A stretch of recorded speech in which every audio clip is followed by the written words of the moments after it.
I did a show, Buzzsaw. We interviewed people for years. Buzzsaw was named after a book. I'm not sure if you read it, called Into the Buzzsaw, which was a collection of great journalists coming together and writing their stories of how many times their stories were killed by the mainstream media. And this was back in like 2000, 2001 time period.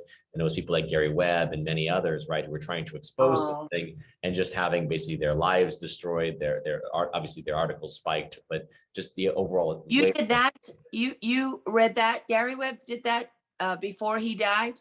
Before he was, shot twice in the head and they called it suicide? Exactly. Yeah. No, Gary contributed to that book, Into the Buzzsaw, or Into the Buzzsaw was called. And I think my father was mentioned because he was trying to do a documentary, a docuseries in exposing things. And one of the things he was going to do was Flight 800. Remember the TWA Flight 800? Of course. Was shot with a missile. And now I think it's come out pretty much that people realize this much more. But at the time it was to say that, obviously it was ABC killed that show because they were going to investigate it. And that's the point.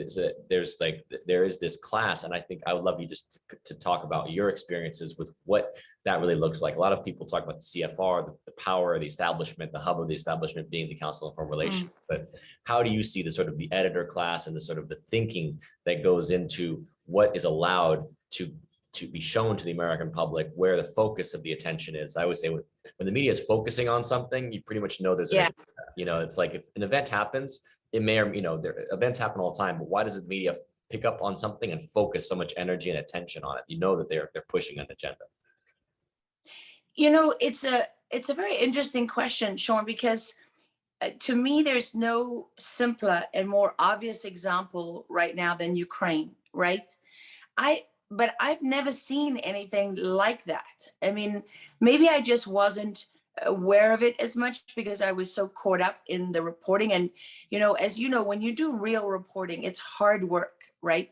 I mean, because you really want to be immersed in the details. I was an agency news reporter. I worked for Reuters News Agency, 10,000 years ago. And because of that, I got really solid foundation and training in hard news journalism. And I worked at Reuters Television, and there was even more interesting because we were like sort of the meat that you put in the sausage, right? If ABC and the networks create the sausage, which is the packaged story that you watch on the evening news, we provided the raw material for that. And that meant the information and the video. And so those things had to be supported. You couldn't send out a story at Reuters Television saying that some leader said this at a rally if you didn't have that sound in your video that you were putting out with that script. Because why? Because the reporters at the networks and everywhere else, they were taking that information and they were packaging it in their stories. And so they wanted to know, okay, you said this person said this, I can use this in my piece. It has to be there, right? And so I'm a very literal person anyway. I'm really comfortable with things that I know for certain, right? I like it when my feet are planted very firmly on, solid ground. So I don't like squishy. I'm not big on squishy.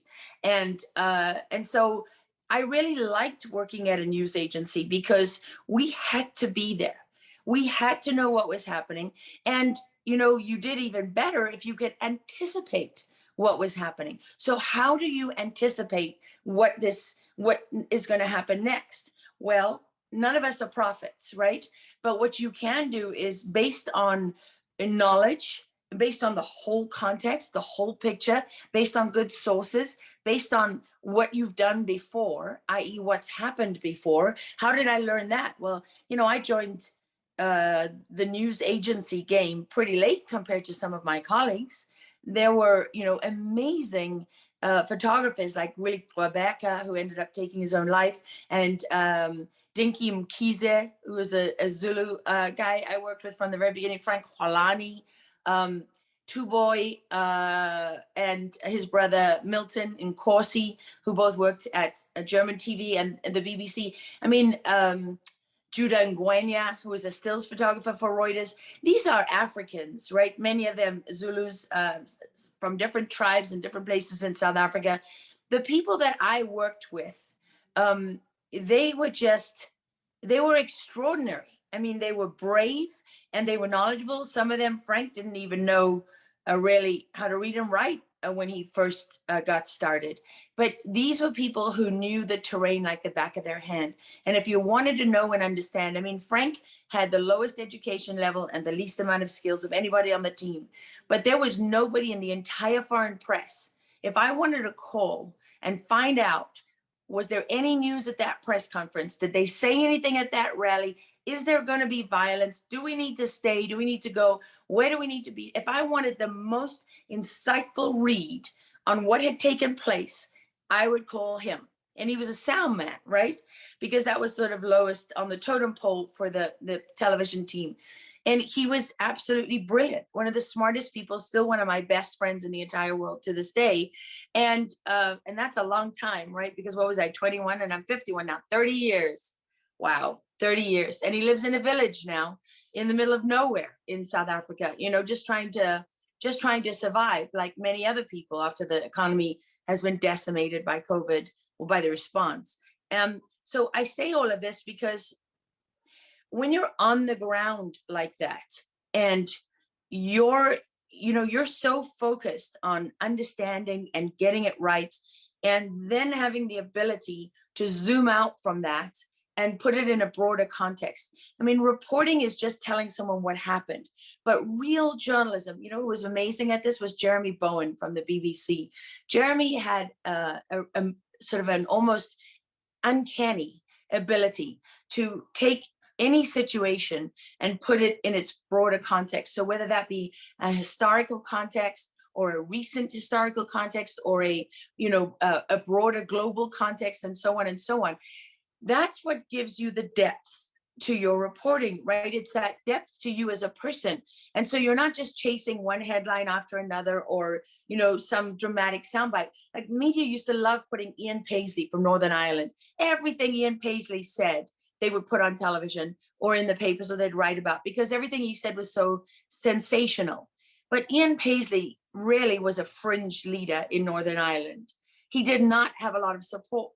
And so what you do when you focus so dramatically on someone like Ian Paisley is you create the impression from the outside to people who have no ability to know any better that he's much more important and significant than he really is. And so when you're trying to be truly honest, it takes a lot to understand the entire context and the whole truth for every single different subject and breaking story. That's why I didn't like being at CNN. I chased the job at CNN for years and years and years. That's what I wanted to do. I thought this takes the experience of a news agency, but it allows me to package instead of giving my raw material and hard work over to all these other people, some of whom get it right and some of whom just don't, right? So why would I want to do that? No, I know the story as well as anybody else, I'm often better. So I want to make sure that the right story, the true story gets to the audience. So I need to get past the agency and I need to be involved in both sides of the process. That was my thinking. And what did I discover was that at CNN, you know, breaking news all over the world, blah, blah, blah, from the London Bureau, you had to jump on set and be an expert on everything, no matter what it was. And I wasn't good at faking it. I sucked. When it was a story I knew and understood, I was great. When it was a story that I was reading off the wires and getting, you know, input from other people without any real context and firsthand knowledge, I hated every single minute of it.